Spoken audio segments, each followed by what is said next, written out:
Монгол улсад жил бүр цахилгааны утас шалбарч тасарснаас үүдэн дунджаар 3-аас 4 хүүхэд цахилгаан зохиолч амнасаа алддаг байна.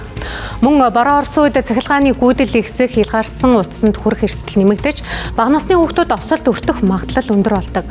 За гэвч өнөөдөр нийслэлийн хэмжээнд цахилгаантай эсэх нь тодорхойгүй ил задгаа утас олон байгаа нь хүүхдийн эрүүл аюулгүй орчинд амьдрах эрхийг зөрчсөн ноцтой асуудал болохыг НТВ-ийн мэдээ хөндөж байна.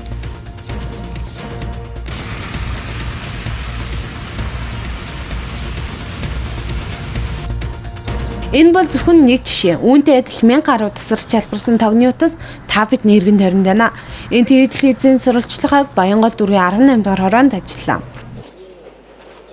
За энэ телевизийн сурвалжлагыг яг 7 хоногийн өмнө энэ дээр ирж яг ийм цахилгааны эрсдэлтэй нөхцөл байдалтай байна гэдгийг сурвалжилсан бол өнөөдөр хүртэл яг хэвэн байгаа маа.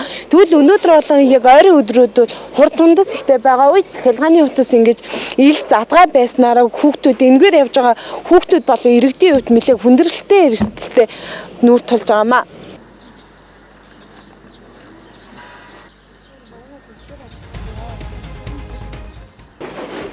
За бид бүхний сая харуулсан яг цахилгааны шонгоос за ийш нэг 10-20 м яваад бас мөн ийм байдал шомбайн. За энэний хувьд гэх юм бол яг цахилгааны ингээд төмрөөр холбогдсон. Яг ингээ хасаа харуулах юм бол захаа руугаа ингээ хайлсан байдалтай байгаа юм. Үүнээс одоо бороо орсон үед маслах үед бол хизээ мүдгүй яг гал гарахад бол бэлэн юм эрсдэлтэй нөхцөл байдалтай байна.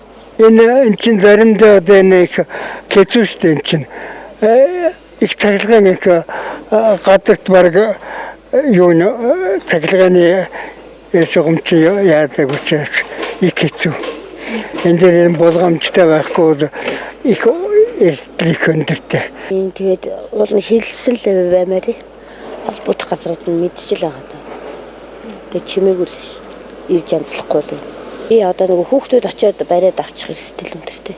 Энэ хавар хүүхдүүд их байгаа. Одоо хичээл сургууль амарцсан болохоор. Хүүхд гэхтээ чайг аюултай л да. Янзл түрүүн шуурхаа янзалж өгсөн л. Бид удаадараа тасарч залбирсан цахилгааны утасны байршил болоод иргэдэд үүсгэж буй эрсдлийн талаар сурвалжилсан ч өнөөдөр хүртэл шийдэгдэг байна. Албаныхны зүгээс цахилгааны утас тасрах нь гинтийн асуудал. Иймээс урьдчилан сэргийлэх боломжгүй гэх тайлбарыг өгдөг. Мөн Баянгол дүүргийн 18 дугаар хорооны зүгээс уг асуудлыг хариуцах байгаа албан тушаалтан байхгүй байна. Иймээс яриа өгөх боломжгүй гэх тайлбарыг өгч байна.